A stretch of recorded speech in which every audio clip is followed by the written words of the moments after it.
Welcome into Jets Game Day presented by Audi. I'm your host, Caroline Hendershot, alongside Eric Allen and Bart Scott. And the Jets are coming off a very, very close game against the Pittsburgh Steelers. Bart, you just had a big sigh. Why are you sighing?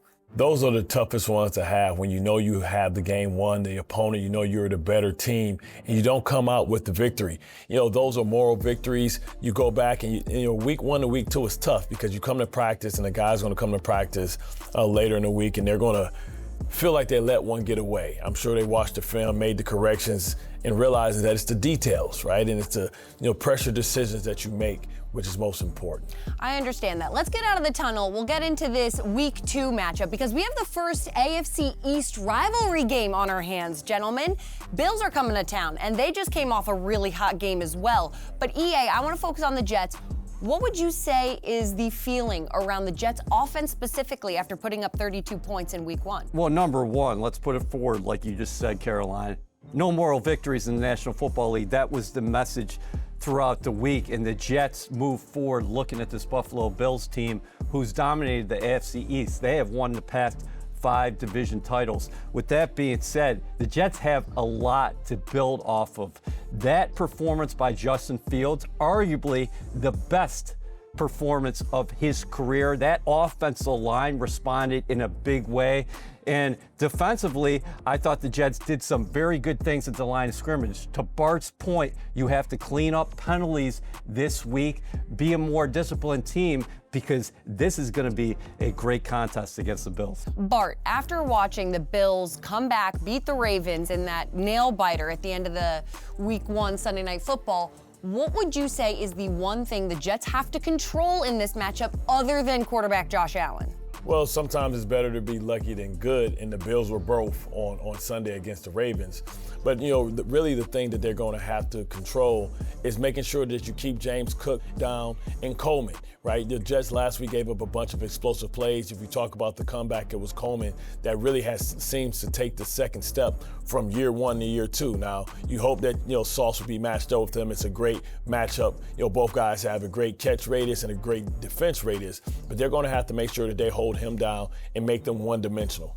All right, let's get into top storylines presented by HCL Tech. EA, I'm going to start with you. What is your top storyline going into this game? You have to look at both quarterbacks in this ball game. Justin Fields, he had command of his offense last week, 16 to 22 overall. And then on the ground, he got it done as well. 2 touchdowns. In fact, he became the 3rd quarterback in Jets history with 1 passing touchdown and 2 scores on the ground in a game. On the other side of the ball, Josh Allen, you can make the argument that he's the top player in the National Football League right now, reigning MVP. And last week against the Ravens, he had more than 225 yards passing in the 4th quarter alone and 2 touchdowns on the ground. He is a dual threat as well. These are 2 of the top dual threats at the position, I think, in the league. Yeah, and you make a really good point. Justin Fields also became the 3rd quarterback in Jets history to have 2 or more rushing touchdowns in a Jets loss. He sits among Chad Pennington and Joe Namath. Some good company, that's all I'll say. Bart, what's your top storyline? It's going to be the trenches, right? The Buffalo Bills have dominated because of Dawkins being able to play bully ball. They're going to have to be able to get pressure. I thought Jermaine Johnson looked healthy. He looked explosive.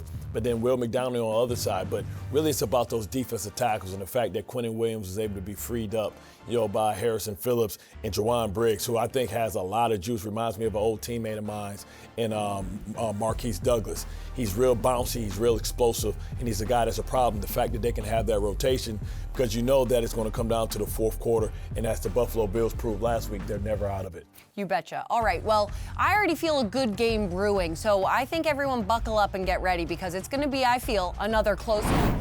Don't go anywhere because coming up next on Jets Game Day, we have an exclusive interview with defensive coordinator Steve Wilks. Top Storylines is presented by the official digital transformation partner of the New York Jets, HCL Tech, supercharging progress. Jets Game Day is presented by Audi. Visit your tri-state Audi dealer to get behind the wheel of yours today, or visit AudiOffers.com for more information. Coach, win or lose, what's the process like after the game for you? I think it's always evaluation. As you said, win or lose, you want to try to evaluate and see exactly where you can improve, what you did well, And that's one of the first things I do, particularly looking at myself, you know. And I think everybody, from player to coach, I think we take that same approach. Week 1, when you went over the film with your staff and then the guys, what did you see? A lot of things we was self-inflicted, you know. I thought we did a tremendous job up front controlling the line of scrimmage. I think we're going to be very dominant throughout the year with the guys we have there. That's where it starts with us.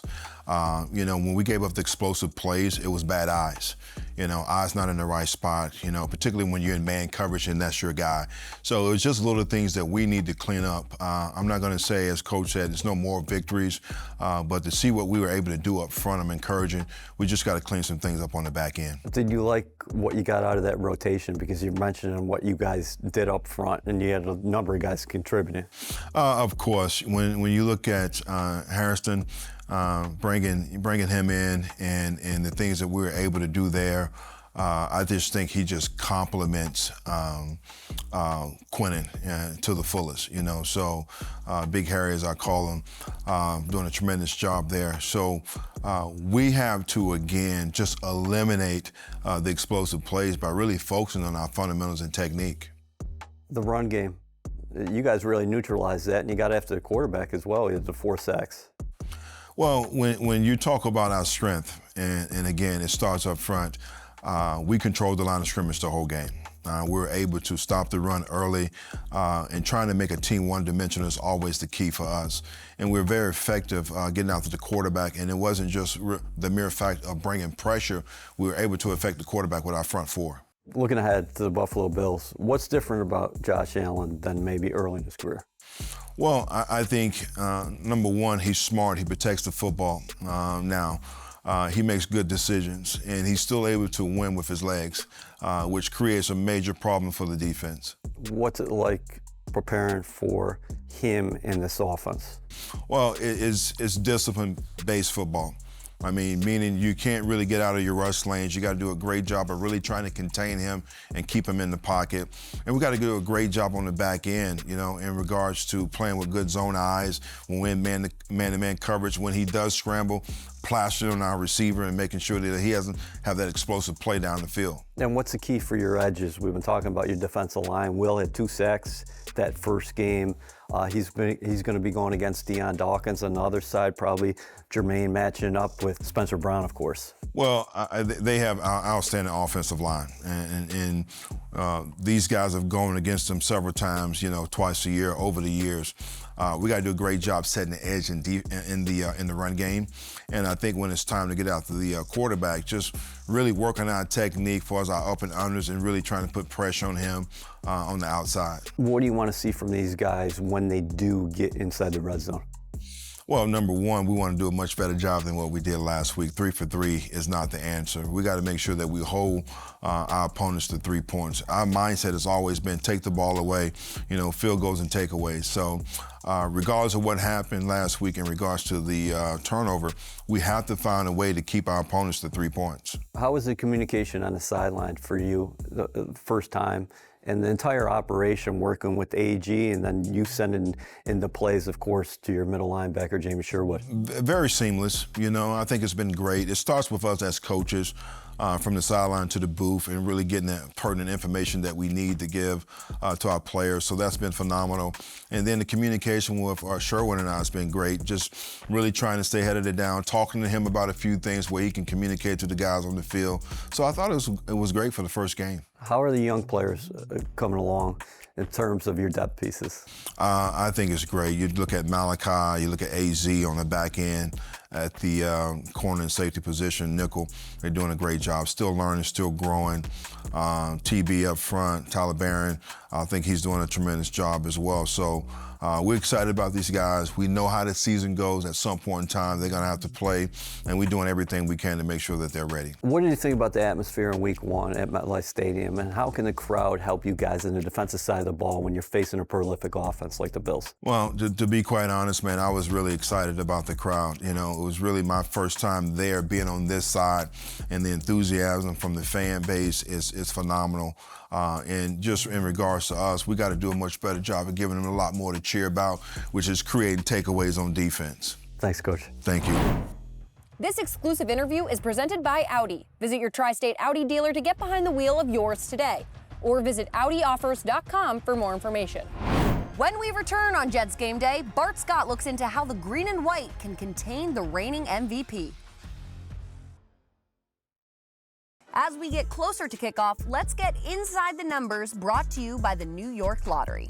Fresh off his stellar Week 1 performance, our first number is 6, as in the amount of 100-yard rushing games Breece Hall has logged in his career. And it's worth noting that 2 of them were against the Buffalo Bills. Now, in order to beat the Bills, our next number is 27, as in the amount of sacks the Jets have gotten against Josh Allen in 13 contests. The most Josh Allen has gone down against any opponent in his career. And finally, we have 7 as the amount of quarterback hits the Jets accumulated in Week 1.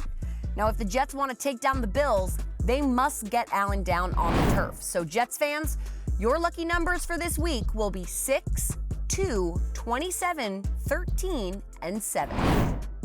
All right, now it's my favorite time of the show because Bart Scott gets to drop some knowledge on all of us, me especially, I feel like, in the film breakdown presented by Moody. So you're going to show us how Josh Allen does those things that only Josh Allen can do, right? Yeah, and Josh Allen is an MVP, and last week I think he started off with a strong case for MVP again. And they do a lot of unique things. Right here, we would consider this as formation into the boundary. When formations into the boundary, you can always anticipate that somebody's coming in motion. And this is really what they want to do. This is our indicator here to see what type of coverage you're in. And really what they want to do is one of their favorite players of all times, or especially down there, the favorite target of Josh Allen is the tight end Kincaid or Knox. I think they respect them both. But the key is now that they know that you have 2 high safeties here, they know that right now that means that you have a linebacker on a pass-catching tight end that really is one of the best weapons in the league. He struggled a little bit with injury last year, but his rookie year was sensational. He was a high draft pick for them. And what you have to do is you have to make sure that you reroute when you get him in there. And just slow him down even slightly, because when you have that momentum and there's nothing that stops you, you're gonna make that throw every time to that. And it's hard because this is a 6'5", 250-pound player going against a 5'10", safety. Right. He's going to win that matchup, and it just becomes basketball at this point. So it's that vision that Josh Allen has that is probably, other than his legs, one of his biggest threats. Well, usually when you think about a mobile quarterback, you think that they're going to use their legs when they get in trouble. But Josh Allen has taken the next step, like Lamar Jackson, where he scrambles, but he also scrambles to throw now. He understands the timing. And, the Jets are going to get a lot of this, right? And these are small indicators that tip you off what's going to happen. So you can have pre-snap awareness. So here you have 3 receivers into the boundary. That's always an indication. You'll never put 3 players into the short side of the field, so you should already alert motion, understanding what's going on. But Marlon Humphreys is a veteran here, so when they come over here, you're going to see a lot of these type of formations. And what they are is snug formations, right? Snug formations, you have all the receivers inside the numbers. So that's an indication that you're either going to get some type of crossing route or that they're trying to create space. They're trying to create space And stretch the field. And get you here, because now it's nobody here. All the defenders, all the players are within the numbers. So now the open spaces is to run to the open spaces. But what you really have to do whenever you're going against a team that wants to play these type of coverages, it's really all about timing. So the best way to knock off timing, and Marlon Humphreys understands this, is to press, because you can press here and you can slow down this player. They decide not to do it here, but now what happens is you have 10 yards where guys can run fast at you in space, and they have 2-way goals on you. You have no idea where they're going. So if the Jets are going to be played the way that I prefer to play it, it's to throw off the timing by being aggressive at the line of scrimmage. Because when you get here, this is a lonely place to be. Right here, Alexander, one of the best corners in football, is out in the island, and he guesses, but he guesses wrong. Because as the play goes, if you look right here, as the play goes, he's getting turned. Right. He's open because he's playing to his safety help here. So you want to maintain outside leverage, because if he goes here, you have Kyle Hamilton coming down. So it's all about technique and discipline. But this is a pivotal moment in the game. This has got to have it trying to win the game, and they make a bad decision and bad play. So the Jets are going to have to study this film and understand that there's certain techniques that you can't get away with. Not every quarterback can make that type of throw. But Josh Allen can. You have to recognize that and understand that now you have to be aggressive at the point of attack, and you have to replace really fast coming over the top. Right. Now, coming up next, you're going to want to stick around because we will be making our case and ending our show with some final thoughts. This film breakdown is brought to you by Moody's, proud partner of the New York Jets. Get 100% verified tickets to every upcoming game at Ticketmaster, the official ticket marketplace of the Jets and the NFL. They have a system that's been in place there for a long time. I think they have a bunch of smart players. They have a good front seven. They communicate well in the back end. So just all in all, what you want in a great defense. I think they have that. They have great DC. Does a good job mixing stuff up, showing different blitzes and different coverages and stuff like that. So it's going to be a fun test. He's capable of doing some crazy things. Like, when he's scrambling, he can throw across his body and throw the ball 50, 60 yards or further. So it's like, we just got to be disciplined in coverage, and trust like the front seven to do their thing like they did last night. That was the latest from the team with the Locker Room Roundup presented by Dunkin'. The Jets run on Dunkin'. All right, guys, time for Make Your Case. EA, starting with you. What is the biggest advantage that the Jets have in this matchup? The Jets' ground game versus the Bills' rush defense. Buffalo last week exposed as far as their rush defense is concerned. Obviously, they got a dual threat at the quarterback position in Lamar Jackson. Well, the Jets last week against the Steelers, they dominated up front. How about the performance by everybody on that offensive line, including Armand Membu? They had more than 180 yards on the ground against the Steelers. And you got Breece Hall running hard with great vision. And then Justin Fields changes everything back there. Armand Membu, great shout out. He had an incredible game. Bart, this is a little bit of a 2-for-1. What is an X factor with the Bills, and what is an X factor for the Jets? When you think about the Bills, it always starts with their tone setter, Deion Dawkins. Why he hates us so much, I have no idea. I don't know what we did to him, but he takes it personal when it comes to us. And so he's the tone setter. You got to stay under composure. You can't get into fighting matches with him. You got to make sure that we cut those penalties down and make him be the one that takes it across the line. So I think it starts with him, but on the flip side, for us, I think it's got to be our pass rushers. I think we have better pass rushers than the Baltimore Ravens. When you talk about it on the outside, pure pass rushers. And I think that Quentin Williams is a better player than Madubuike. So, I think, we're going to – and we know this team, and we know what they like to do. And we just have to be able to contain Josh Allen when he does those off-schedule plays, and that starts by setting edges. All right, let's round out the show with some final thoughts. EA, I'm coming to you first. With this first AFC East matchup that the Jets and the Bills are taking on this season, what are your final thoughts going into it? A lot of things to build off from last week, but for the Jets now, you want to take it a step further and finish.